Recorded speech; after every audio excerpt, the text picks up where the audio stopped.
I want to bring on my partner. Look at that handsome guy. Hey, thank you. That's very kind of you. All right, so Ryan and I, we run the Recon group here out of the North Phoenix office. And Ryan, in his own right, is and has always been a top producer, and in my opinion, probably Todd, one of the best people I've ever heard on the phone, of taking any casual conversation to them naming their firstborn after him. I mean, it's a Hopefully they're better looking. And so we're going to give you a little teaser today and talk a little bit about lead conversion, and really the goal is to motivate you and to get you to come to our free event. So Ryan, thanks for being here, and let's get rocking and rolling. Well, yeah, I mean, like, let's take it back to day one. So for anyone out there that doesn't know our history, I mean, myself, you, Mike, and Todd, we all met back, what was it, 02? Mm-hmm. And it was just all about learning and growing, just got into the business. And man, it was way different back then. We didn't have transaction desk. You had a carbon copy with a carbon copy, and Dude, I had one of those accordion files thingies, right? Car. And I had paper copies of every possible document that I might need at any given That was moment. a top performer. Yeah, and you had a big like briefcase looking thing that you kept in the back of your car, so just in case you had to write an offer. Yep. You never knew, because you could be out in Buckeye when your office is back, in Avondale or whatever, and you didn't have. So anyhow, you guys get the idea. So moral of the story is things have changed. One thing has not, though. You always had to have the phone as your primary medium in which that you communicated with your clients. Now, we did everything that we could to make it face to face, did we not? Yep, absolutely. I mean, like if you've ever read 7 Levels, or if you've ever just been in any type of sales position before in your life, you know that you have better conversion face to face. Unfortunately, that is not the reality. We need to make sure that we have the phone as part of our biggest tool in our tool belt, if you will. So it's not all that we're going to talk about, but it is where a lot of ththings start. Especially, go ahead. Well, no, I was just going to say to Mike's point last week, which was, you've got to have conversations with people. You don't. And there's a delicate, and Ryan, you do this, and this is what Mike was just talking about leading into your presentation today. You can start off with a general, nice conversation with people about absolutely anything that's going on in the world, the marketplace, their lives. You stay in touch with people, you know what's going on with them, and then by mistake, because of your constant communication and constant reinforcement that you're a realtor, they provide you with business and leads. Mm-hmm. And if you don't go out, you don't get it. You're lost. Yeah. You don't remember. I mean, it was you and our good friend Jimmy, God rest his soul, always said, it's all about them liking and trusting you, right? And so often we get in our own heads and say, oh, well, if we reach out, they're going to think I'm bugging them, or it's going to make things uncomfortable if I talk to my best friend about transacting in real estate. And so I'm here to tell you that is a you problem. Exactly. That is not a industry problem. That is 100% in there. So that brings me up to mindset. I want to talk a little bit about mindset. And so one thing that I learned a long time ago, and it was probably because I'm actually probably clinically deaf. I have very terrible hearing. What? Yeah, huh? And so I learned very quickly that I cannot do other things while I'm on the phone. There is no such thing as multitasking. So when you got me, you got 100% of me. You don't have 50% and then the other 10% thinking about my kids, and then 20% thinking about what's for lunch today or whatever else. Whoa! Why does it got to get personal all the time? I knew I was going to strike a chord with that one, brother. But that's a great point, because when you're in the converting mode and you're talking with a prospect, you've got to be in the moment. You've got to be 100% there, because if you're not, you're possibly going to miss some of the pain points that are going to help convert that lead. Yep. Oh, 100%, man. And they want to feel like you're listening. Right? Like if they're going to like you and trust you, and they're going to spend hundreds of thousands, if not millions of dollars with you, I mean, that is a lot of money. I think we quite often forget that we aren't dealing with potatoes here. We're not dealing with autos and whatnot. We're talking about hundreds of thousands of dollars. Even my lowest price transaction, buddy, I would have checked you to the ground, for that 25,000. If I walked around and I saw $25,000 laying on the ground, that was my lowest sale. Back, in like 2008, we had that, everything was going for pennies on the dollar. The $25,000 sale. If I saw $25,000 on the ground right now, I would be pushing people out of the way. I'd check, an infant to the ground. I'm like, people are spending a lot of money. Yeah. And if you're not listening to them, you're doing other things, you're mentally, somewhere else, forget it. You may as not even enter the conversation in the first place.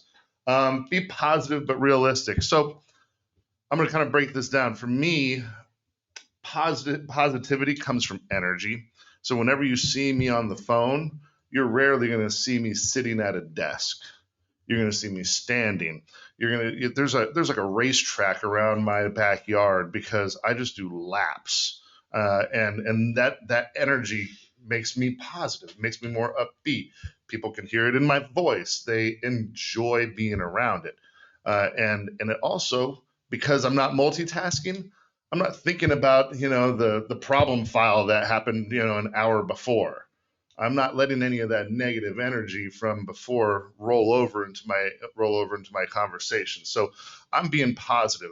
But then, you got to bring that into check, because all bad decisions are made when you're either too happy or too sad or too much of anything. Extreme situations are, can create some bad scenarios. So be positive, stay upbeat, know what it is that helps reverberate that energy over the phone or when you're in front of people, or whatever the medium may be, in order to really make that conversation move along. And I love the always move the needle, because I think sometimes we go into conversations without a goal in mind. We just go into conversations for the sake of going into conversations and hoping and praying.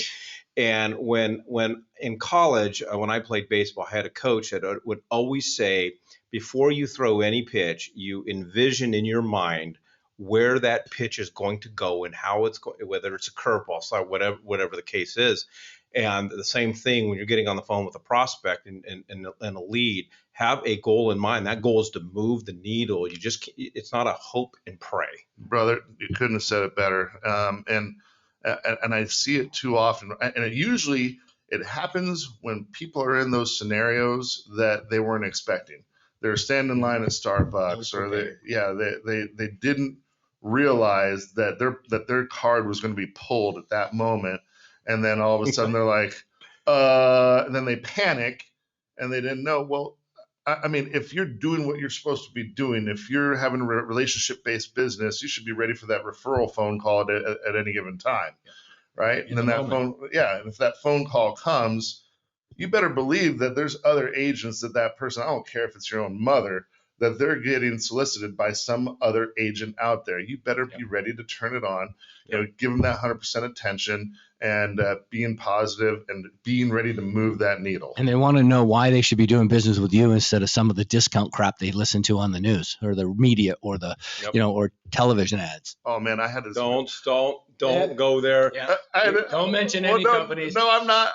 I know that I'm already in the hot seat, but I had this great phone call the other day, and they called me up and they said, hey, I'm an investor and I'm looking for an investor-friendly agent, and so that means, I said, okay, well, I'm your guy. I approach everything like a partnership, and so I want to make sure that you make money, but a true partnership makes sure that both sides are getting compensated, fairly. And they said, well, I'm looking for somebody who's going to, basically discount your commission. I said, that's fantastic. I have about a list of 50 different agents that'd be happy to go into a flat rate fee or do a discounted commission. I'll even introduce you. And I might even help you negotiate that fee for you. And he said, well, that doesn't really sound like really what I'm looking for. Yeah, you get what you pay for. Yeah, so we got moving. All right, I'm sorry. I'll move along. I'll keep you on pace, buddy. All right, thanks, buddy. I get to rapping, and that's how it happened. All right, various mediums in which these methods work. Ultimately, all of them. We've just been talking about all the different scenarios where you run into people. So face to face, most ideal. If I can't get someone face to face, either they live out of town or whatever, I'm doing what I can to get a Zoom or a FaceTime, or there's apps through WhatsApp and Facebook and all these other different mediums. So if I can't get face to face, I'll do the next best thing. And then the random interactions like we were talking about, Starbucks, grocery store. I call it hot calling, because cold calling is that's a mind thing. If you're picking up the phone thinking that you're getting ready to talk to a cold lead, then you may as well not dial them. That's a good one, dude. Yeah. Save your time. Open houses, sign calls, referral, repeat business, all of those meetings, families and friends. We use a lot of these tactics even in my own household, because sometimes, you ever heard the term "the cobbler's kids have no shoes"? Yep. Right? Like, why the heck am I putting so much time, energy, thought, resources into my business, and then I walk home and abandon all forms of communication with them? Yeah. Right? Like, why do we do that? I'm guilty of it. So, but when I'm finding things falling apart, or the wife and I aren't having good conversations, I'm like, well, why am I doing it so well with people who I care about them, but I don't care about them nearly as much as my wife, right? Or nearly as much as my kids. So I will bring my business into my home, and whether or not you like it or not, it does help. Well, if you think about it, it's a great way to practice on your children and your family. But while you're doing that, you're honing your skill, and they're seeing you communicate. In full disclosure, I haven't read your slides. I just made the slides. Yeah, that's fine. So I don't know what's to come. But in all of this, though, let's talk for a second of just being prepared to have a real estate conversation. Like right now, I went golfing twice last week with people in our sphere of influence, and the topic on everybody's mind was the news about Zillow. And so when you never know when an opportunity could present itself. You've got to be prepared and ready to have a real estate conversation, no matter where you're at. I think that the biggest reason why people don't pick up the phone or go out and let it hang out there is because they don't have a game plan. They don't have a goal. And when I say move the needle, a lot of times they don't even know what the heck that means. What does that mean? Like, is your expectation that you're going to walk away from a 5-minute conversation that you're going to have a contract in place? Probably not. But like you break down the sales process, the contract process, and say, okay, where are we at with this? What's the next step? All right, that's how we're going to move the needle. And if you can just eat that elephant one bite at a time, then you don't have that anxiety. And for me, sometimes if it's an encounter in a Starbucks, if I can collect their name and phone number by sharing my mobile app with them, that's moving the needle. Because if I walk away from an encounter or an open house and I don't know who you are, you walk away, you ain't going to call me from my business card. I know that. Never. But if they use your app, you've now found a way to identify what they're interested in and how frequently they're looking. Yeah, absolutely. So we're going to talk a lot about what that. And I'm going to say scripts, but they're not scripts. They're templates. They're ideas in which you work off of, because everyone's going to have a different place in the transaction process that they, from the person that you met yesterday, so on and so forth. So hold on, before you get started, Ryan, I just we get a lot of questions from newer agents or agents that business might be not as where they think it should be, production wise. If you're in a place right now where you want your business to grow, if you're new to real estate and you're not 100% sure how to talk to people, listen to what Ryan is about to tell you. I mean, he's already talked about mindset. He's already talked about how, who to have these conversations with, which the other slide basically said everybody. This next couple of things that he's going to talk about, setting those expectations and having conversations, like Mike said, you need to be ready to have a real estate related conversation immediately. These are things that are going to automatically drive your production. So I just want to make sure we're super clear. I know we're going kind of fast. There's a lot of information here. There's a lot of realtors on our call today. This is good stuff. We'll have it recorded and put up in a little bit, but pay attention, take some notes. Yeah, I hope that I'm not overwhelming. And, the whole idea is to kind you're of much to handle sometimes. Yeah, no, you're a little overwhelming. Well, sorry, not sorry. But definitely come to our lunch and learn. That we're kind of just giving you the tip of the iceberg here. And no matter what, you come, you don't come, my number is easy to find. I'm an open book and always keep an open door. But moving forward, setting effective expectations. Now, what does that mean? I hear that so often. I hear different people breaking it down differently, so on and so forth. And the reality is this: you get to write your own playbook on what these expectations are. Now, I might make some suggestions or what are some good expectations and bad ones, but here's the problem that I see the most. So, what a client should expect from you. I see so many people that are seasoned, even that they say, okay, well, no, I do whatever I can to cater to my client, and whatever they think that they need, well, then that's what they need, and customers always right mentality. Well, okay, I see the validity, I see the value, and I'm not hating it, but I don't think that really brings value. I don't think that really helps accomplish what they're trying to accomplish, right? So when I'm setting expectations, it's hey, here's what I can do for you, and here's how, and here's the tools that I use, and I mean, it doesn't work for everybody, but I give them a lot of the ugly stuff that happens behind the scenes, just so that they know that, hey, my money is going to a good place here, right? Yeah, Ryan can get it done in 30 minutes, but it's because I've spent the last 20 years figuring out how to get it done in 30 minutes, whereas it would take everyone else about 30 hours, right? So we have those expectation talks. More importantly, I have the expectation talk of what I expect out of them. This, again, I approach everything to a partnership. We are going to work together. I'm going to help you build wealth through real estate. And the only way that we accomplish that is by making sure that you and I are in constant communication. We have a strategy set up. We have a game plan. We have a goal. We have, all these different, common denominators here.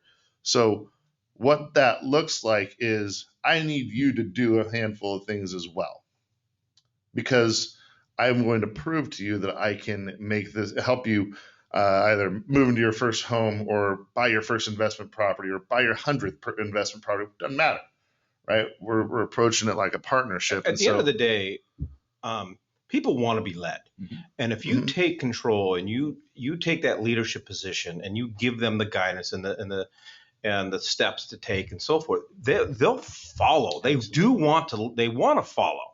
They did not call you so that they could be your consultant. They didn't call you because they felt like you needed their help. So, all right, operating on purpose. Todd, I get a lot of this from you. I feel like every single thing that you say and do, you have a reason behind it. You've thought about it. You said, okay, what are we motivated by, and how can we solve this problem? So I don't feel like there's a lot of filler whenever I've learned from you in the past and still continue to learn from you. And so this is something that really rings true to me. But when I pick up the phone, there's always a reason behind it. It is not like hey, I feel like this person over here needs a phone call from me, or I want to,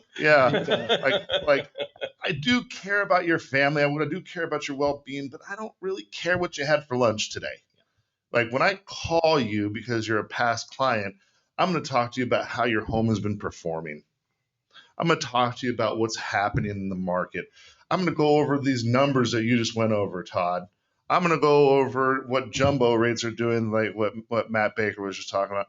I'm going to bring to them something of actual value, something of substance, so that we can have an intelligent conversation about real estate or anything that pertains to any type of related business that kind of feeds the brain, rather than talking about Fifi and whatever else that really doesn't matter that's going on in that small talk world.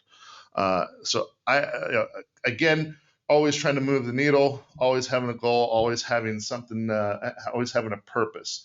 So like I put data analytics up here. When I'm doing hot calling, I am calling people who have either in some way or another had a public report that there was a marriage, or that there was a birth certificate, or unfortunately at times death certificates, divorce certificates. All these things are public records. Okay.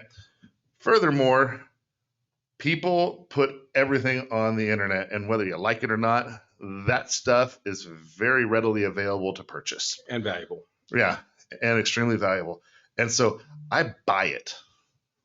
And then I pick up the phone and I call those people, and I already know that there's been a life-changing event that's happened there, and that I'm not just throwing the mud at the wall and seeing what sticks. There was something that happened with that person in the recent past that has indicated that they are going to transact within the next 6 to 8 months, and that's who I pick up the phone and call. So that is the purpose behind what that's part of the purpose behind what I'm doing.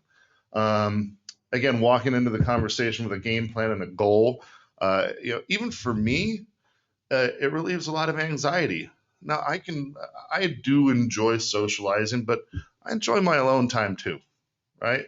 I do like the idea of not having any pressure of, putting on the show, so to speak, or having to, be on, if you will. So, when I have a game plan or a goal, and I get blindsided while I'm at the grocery store. Hey, Ryan, blah blah blah. And I'm like, oh, I'm not ready to be on right now, but I already know I already know my playbook.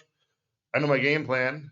Yeah. I know my goals, and so let's try it. Let's throw it out there, and then. Yeah, the top guy, first string guy just got hurt, and you're the guy that got called off the bench. You better know those playbooks. Next agent up. Yeah, and so you better be ready to be that guy or girl at the drop of a hat.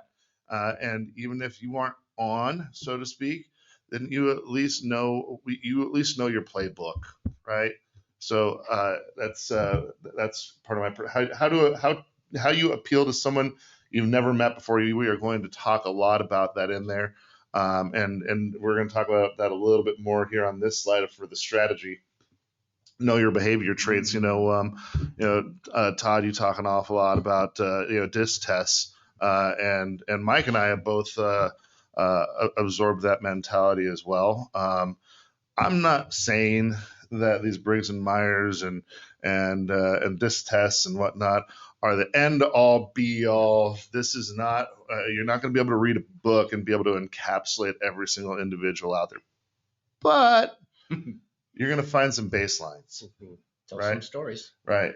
You're gonna know some pressure point, or you're not gonna know. You're gonna be able to make some calculated guesses as to what some of those pressure points are from just a few moments of knowing somebody by their body language, by their vernacular, by what they're showing as what's important to them, how much time they spend talking about things that matter and things that don't matter, how much care they put into one element or another.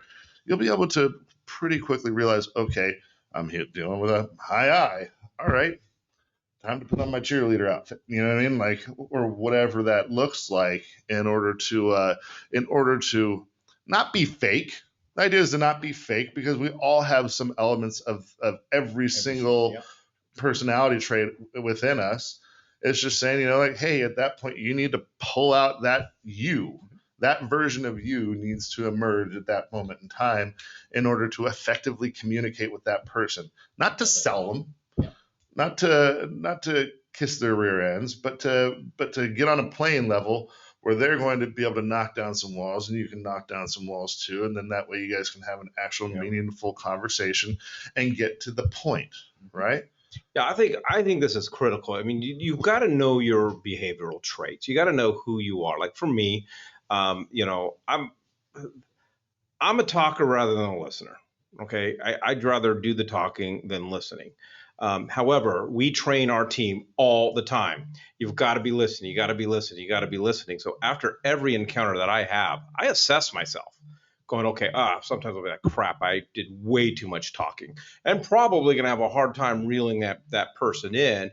But it's just coming to terms with who you are and making those adjustments. That's the whole motivation. And who you are and who your client is. Obviously, you have to those assessments help you identify how to communicate with those people better. Yeah. So we are going to talk quite a bit about that during our lunch and learn. And again, there's no one way that's going to be 100% correct, but it is going to not only give you some baselines, but it's going to make you think about it more. Yep. And I think that's probably another big thing that I hope that is going to be a takeaway from this. I hope that a lot of these things are just going to be springboards for you to start thinking about what the heck it is that you're doing, what it is you're saying, and how you're saying it to people at any given moment, at any given environment. Well, and again, I just want to touch on, so everyone on the call, everyone that's a realtor, this is your business. This is what you do for a living. If you're not constantly, like Mike said, assessing the conversation, thinking back of what you said, how you did, if you're not recording yourself on the phone and listening back and air checking yourself, if you're not doing those things to continue to dial in what you're doing, you're not a professional. And this is what this is about. These are, the information that's coming out right now, and I know I've said it already, but it's just good stuff. Like, this is what professional realtors do and should be doing to continue to grow your business. These are not things that, I know we talk about this a lot when we bore people and they kind of turn off the webinar because they don't want to hear us calling them out. This is actionable information that you can get. Calling you out, Brock. We call them out every webinar. Yeah, I heard the chili cook-off went well. But again, these are things that you could be putting into your business today. Yeah, that's a good point. I didn't put that up there, but we're constantly appraising ourselves. What did we do right? What did we do wrong? And how can we be the best version of ourselves as possible? And knowing your limitations, staying in. Anyhow, most important part, closing, and not just for you and your paycheck, but if your clients don't close, it's likely cost them a lot of money, and they're probably pretty angry. So, closing, how to ask for the business. It is unreal how many fantastic conversations I see going down, and they walk away and say, "Oh, we'll see you later." What? Here's my business card. Yeah, here's my business card. I'm dumbfounded, and I'm like, man, it's even if you don't know how to do it, and you're just being the most rudimentary ever, just saying, "Hey, how's about we go go do a transaction?" And you're still going to have a higher success rate. So what are they going to say? No? Yeah. Okay. Thanks. Why? Yeah. Why no? Absolutely. But at least you asked. Yeah, exactly. There's all kinds of different cliches out there about, hey, closed mouth don't get fed, so on and so forth. I had a college baseball coach once. That was his thing. He says, "You never receive unless you ask." Mm-hmm. Yes. That stuck with me. Yeah. Mm-hmm. He also tried to kick me off the baseball team, but that's another story for another day. So he asked, but you would let him leave. You would never leave unless he asked. Part of this stuff, too, Ryan. And again, the goal here is if any of this that we're talking about today, that Ryan's talking about, interests you, the whole purpose of what we're conversation is not to have you necessarily be able to take what's being provided today and necessarily go run with it and have it change your life. What you want to do is show up for this event, and you want to plug in. You want to learn as much as you can in the shortest period of time, and then you want to go begin to implement it. And if you're out there and you're thinking that you need a little more drive, or what you're doing just isn't working, don't feel as though you've failed. Instead, go talk to Mike and Ryan. Go listen. We just put an advertisement out, Mike. That Nick has go out that talks about, I think, 8 of our teams that we're looking for people and having a conversation. These are top teams within West USA. If you're not making money, right now, and you'd like some assistance, and even if you don't stay forever, but the goal would be, go get the help. These guys are here to help you, and the information that we're talking about today is paramount. Last thing real quick for me is just, you talk about behavioral assessments. If you think you've ever had somebody who's told you the only way to do business is the way that they did business, that's the biggest mistake. That's when you can find out right then and there they're not watching your assessments, your behavioral assessments. The point is you should be doing activities that you find exciting, that you find successful, and then you duplicate and do more of those same activities. So I just wanted to make sure everybody understood that the goal here, they're glossing over this. They're going 100 miles an hour over this information right now. If you want to get into the weeds and you want to see how this stuff actually can turn around and make you money, increase the number of people that you're talking to, and increase your conversions, you got to show up. Yeah, man. Thank you. And to kind of piggyback on that, the systematic way of mentally entering this is, hey, I want to make sure I have 3 good takeaways because you are not going to be able to take it all Take it away, all, yeah. especially if this is Good newer point. information to you. So if you can walk in with the Very good expectation point. that you're going to find those big 3 takeaways, then I feel like everyone's won. There's 2 reasons why people join or join a company or go into an industry or whatever, stay in it and or leave it. Those two reasons are to grow and make money. So the growing element of what we're trying to accomplish out of this lunch and learn is be ready to participate.